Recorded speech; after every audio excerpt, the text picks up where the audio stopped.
எல்லா தலைவர்களும் உலகத்திலே ஒரு கொள்கை, ஒரு கோட்பாடை புரட்சி செய்தார்கள். ஆனால் அந்த கொள்கைகள் எல்லாம் கனவாகவே இருந்தது.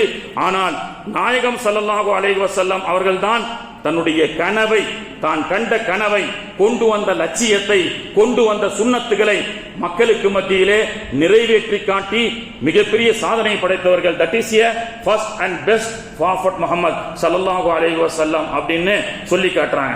கண்ணியத்திற்குரிய அல்லாஹ்வின் நல்லடியார்களே, அப்படி உலகத்திலே ஒழுக்கத்தை போதிக்க கற்றுக் கொடுத்த நாயகத்துடைய சுன்னத்துகள் இன்னைக்கு மக்களுக்கு மத்தியிலே இருக்கிறதா என்று சொன்னால் கேள்விக்குறியாக ஆகிவிட்டது.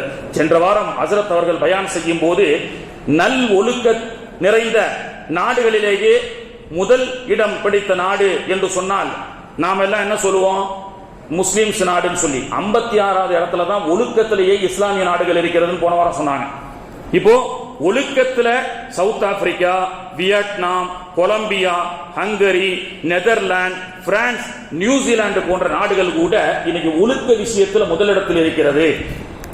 56வது இடத்துல தான் இஸ்லாமிய நாடு இருக்கிறது அப்படின்னு சொல்லப்படுகிறது. கண்ணியத்திற்குரியவர்களே, ஒழுக்கங்களை போதனை செய்த இஸ்லாமிய மார்க்கம் நபி ஸல்லல்லாஹு அலைஹி வஸல்லம் அவர்கள் எல்லா வகையிலும் நமக்கு எல்லா விஷயத்தையும் கற்றுக் கொடுத்திருக்கின்றார்கள். ஆனால் அந்த சுன்னத்துகளை எல்லாம் இன்னைக்கு நாம பேணாம, அது சம்பந்தப்பட்ட எந்த ஒரு விழிப்புணர்வும் இல்லாத காரணத்தினால் இன்னைக்கு நாம உலகத்திலேயே ஒழுக்கத்தாலும் ஒற்றுமையாலும் பின்தங்கி இருக்கின்றோம். இன்னைக்கு 185 கோடி இஸ்லாமியர்கள் வாழக்கூடிய இந்த உலகத்துல வெறும் 1 கோடி மக்கள் மட்டும் வாழக்கூடிய இஸ்ரேல் கிறிஸ்டிய, அதாவது யூதர்கள் அப்படின்னு சொல்றோம். ஆனா கண்ணியத்திற்குரியவர்களே, 1 கோடியே 25 லட்சத்திலிருந்து 50 லட்சம் வரை வாழக்கூடிய இன்னைக்கு யூதர்கள் உலகத்துல தனக்கு கொடுக்கப்பட்ட அந்த புத்தகங்களை, தனக்கு கொடுக்கப்பட்ட அந்த வழிமுறையை சரியான முறையிலே பேணி நடக்கிறார்கள். ஆனால் 185 கோடி மக்கள் இருக்கக்கூடிய உலகத்திலே முஸ்லிம்கள் தனக்கென்று கொடுக்கப்படக்கூடிய அந்த லட்சியத்தை மறந்து வாழ்ந்து கொண்டிருக்கின்றோம். இன்னைக்கு மீலாது நபியை பற்றி பேசுகின்றோம், நபிகள் நாயகத்தை பற்றி வரலாறை பேசுகின்றோம். ஆனால் அடுத்த வரக்கூடிய குழந்தைக்கு what is the name of prophet Muhammad ஸல்லல்லாஹு அலைஹி வஸல்லம் என்றால் தெரியாது. நபிகள் நாயகத்துடைய தகப்பனார் பெயர் தெரியாது, நபிகளாருடைய வாழ்க்கை வரலாறு தெரியாது. கண்ணியத்திற்குரியவர்களே, ஒண்ணுமில்ல, இன்னைக்கு ஜெர்மனியில பல நாடுகள்ல பள்ளிக்கூடத்துல பல் தேய்க்கிறது ஒரு பாடமாக கத்துக் கொடுக்கறாங்க. பிராக்டிக்கலா பல்ல தேய்க்க கத்துக் கொடுக்கறாங்க பிள்ளைகளுக்கு. காலையில வீட்டுல பல்ல தேய்ச்சி பிள்ளைகளுக்கு அனுப்பிடுறோம். இன்டர்வல்ல ஒரு முறை ஜெர்மனி, இத்தாலி போன்ற நாடுகள்ல இன்னும் நடைமுறையிலே உள்ளது. பல் தேய்க்கக்கூடிய, டூத் பிரஷ் செய்யக்கூடிய ஒரு கிளாஸ் அண்ட் பிராக்டிஸ் அப்படின்னு சொல்லி நடத்துறான். இன்டர்வல்ல பல் தேய்க்கிறான், லஞ்சில பிள்ளைகளுக்கு பல் தேய்க்க கத்துக் கொடுக்கறான், ஈவினிங் பிரேக்ஃபாஸ்ட்ல பிள்ளைகளுக்கு பல் தேய்க்க கத்துக் கொடுக்கிறான். இது யாருடைய வழி? பெருமானார் ஸல்லல்லாஹு அலைஹி வஸல்லம் அவர்கள் அன்று சொன்னார்கள், மிஸ்வாக்குன்னு ஒரு தனி பாடம், பல் துலக்குவதற்கென்றே நல்ல ஒழுக்கத்தை பெருமானார் அவர்கள் கற்றுக் கொடுத்தார்கள். ஹைஜீனிக்கான லைஃப். உலகத்துல என்னதான் வித்தியாசமான செயற்கைகள் எல்லாம் எதிர்கொள்ளி வந்தாலும் அதை எதிர்நோக்கக்கூடிய ஒரு பழக்கத்தை பெருமானார் அவர்கள் நமக்கு கற்றுக் கொடுத்தார்கள். கண்ணியத்திற்குரியவர்களே, ஆக பல் தேய்க்கக்கூடிய ஒரு பழக்கம் பெருமானார் அவருடைய ஒரு பாடத்திலேயே இருக்கு. புகாரியில முக்கியமான சட்டத்துல தூய்மை சம்பந்தப்பட்ட பாடம். காலையில எழுந்திருச்ச உடனே கை கழுவுவது முதல் சுன்னத். காலையில் எழுந்திருச்சவுடன் பெருமானார் அவர்கள் சொன்னார்கள், தூக்கத்தில் உங்களுடைய கைகள் பல இடங்களிலே பட்டிருக்கலாம், எனவே தூங்கி எழுந்தவுடன் உங்களுடைய கைகளை நீங்கள் கழுவிக்கொள்ளுங்கள், மூக்கு நீங்கள் சுத்தம் செய்து கொள்ளுங்கள், வாயை பல் துலக்கிக் கொள்ளுங்கள் அப்படின்னு சொன்னாங்க. 5 முறை 5 வக்து தொழுகைக்கு 5 முறை நாம ஒழு செய்யறோம் குறைஞ்சது.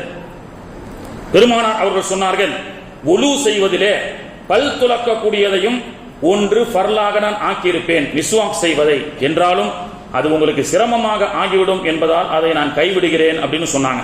5 வக்து தொழுகைக்கு வருகின்றோம், வாய் கொப்பளிக்கின்றோம். இன்னைக்கு உலகத்துல ஹைஜீனிக்கை பற்றி பெருமானாரை போன்று யாரும் பேச முடியாது.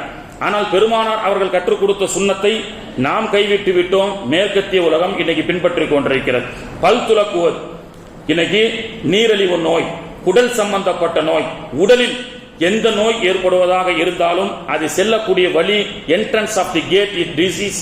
உலக மனுஷனுக்கு வாய், இந்த வாய் பல் இடுக்குகளிலே சேர்ந்திருக்கக்கூடிய இந்த கிருமிகள் தான் அவன் சாப்பிடக்கூடிய உண்ணும் உணவாக பருகும் தண்ணீராக உள்ளே சென்று அவனுக்கு உடலிலே நீரழிவு நோயை ஏற்படுத்துகிறது. இன்னும் கேன்சர் போன்ற பல எத்தனை நோய்கள் மனுஷன் இன்னைக்கு எதிர்கொண்டாலும் அது எல்லாம் வாய் வழியாகத்தான் செல்கின்றது.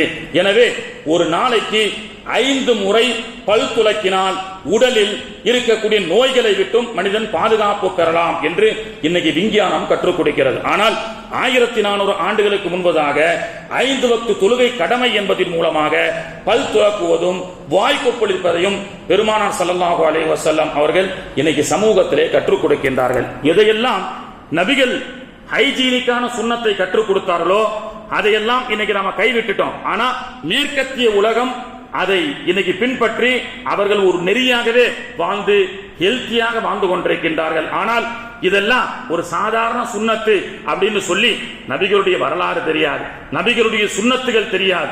அதனால் உலகத்தில் ஏற்படக்கூடிய செயற்கையான ஆபத்துகளிலே இஸ்லாமிய மக்கள் சென்று நாம மாட்டிக்கொள்கின்றோம். அமெரிக்காவில் ஒரு பறவை இனம் அழிந்ததாம். ஒரு பறவை இனம் அமெரிக்காவிலே அழிந்து போனது.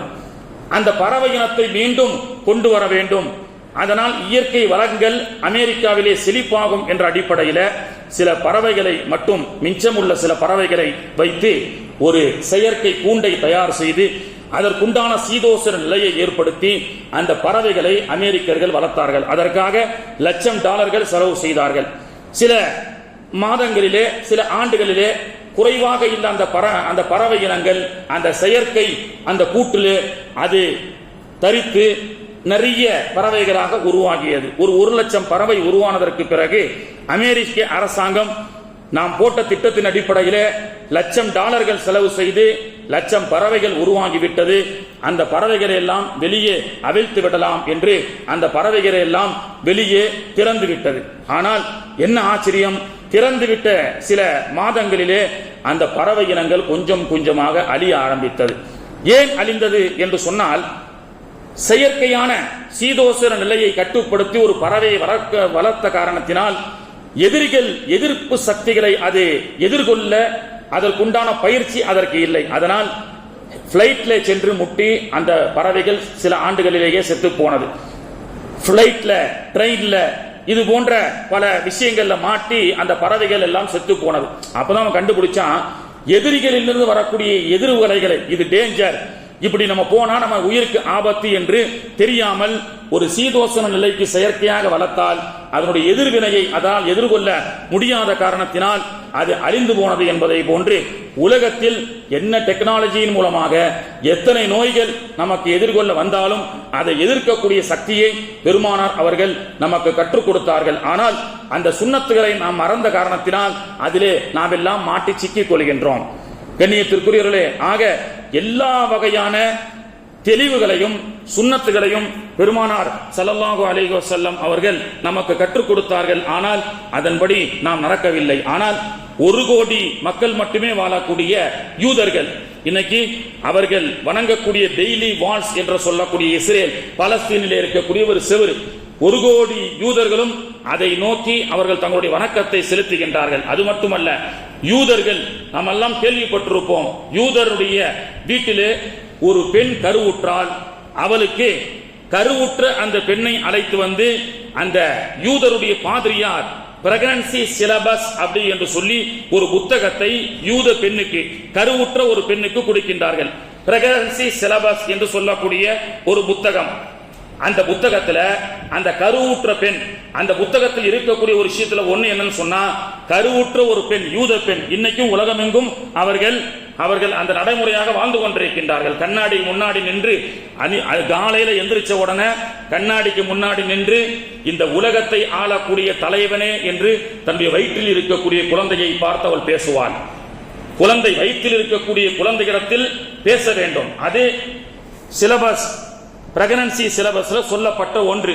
அது மட்டுமல்ல, அவள் என்ன சாப்பிடணும், அவ எப்ப தூங்கணும், அவ கணவனோடு எப்படி பேச வேண்டும், அவங்க கணவனும் மனைவி என்ன பேசுறாம. யூதர்கள்ல அந்த பிரெக்னன்சி சிலபஸ்ல இருக்கக்கூடியது என்னன்னு சொன்னா, மேத்தமெட்டிக்ஸ், கணிதவியல் கோட்பாடு, காம்ப்ளிகேட்டடாக இருக்கக்கூடிய சில சப்ஜெக்டுகளை கணவன் மனைவியும் மனைவி கர்ப்பமாக இருக்கக்கூடிய காலகட்டத்தில் அதை பத்தி பேசணுமா, அப்பதான் அந்த குழந்தை அறிவாளியாக வளரும் என்று இன்னைக்கு யூதர்கள் என்ன செய்யறாங்க, இந்த பிரெக்னன்சி சிலபஸ்ல ஒரு குழந்தையை அவள் எப்பொழுது கருவுற்றாலோ அந்த பிரெக்னன்சி கன்ஃபார்ம் ஆனதிலிருந்து அந்த குழந்தையை வளர்க்கக்கூடிய எல்லாமே இந்த பிரெக்னன்சி சிலபஸ் என்ற அந்த புத்தகத்தில் அவர்கள் சொல்லப்படக்கூடிய அந்த விஷயத்தை மட்டுமே, தூங்குவது, பேசுவது, சாப்பிடுவது, எப்போ நான்வெஜ் சாப்பிடணும், எப்போ வெஜ் சாப்பிட வேண்டும் என்ற எல்லா விஷயத்தையும் அவர்கள் பேணி நடக்கின்றார்கள் என்று சொன்னால், நமக்கு ஏதாவது ஒரு விஷயம் இப்படி பிள்ளைகளை வளர்க்கக்கூடிய ஒரு விஷயம் ஏதாவது தெரியுமா?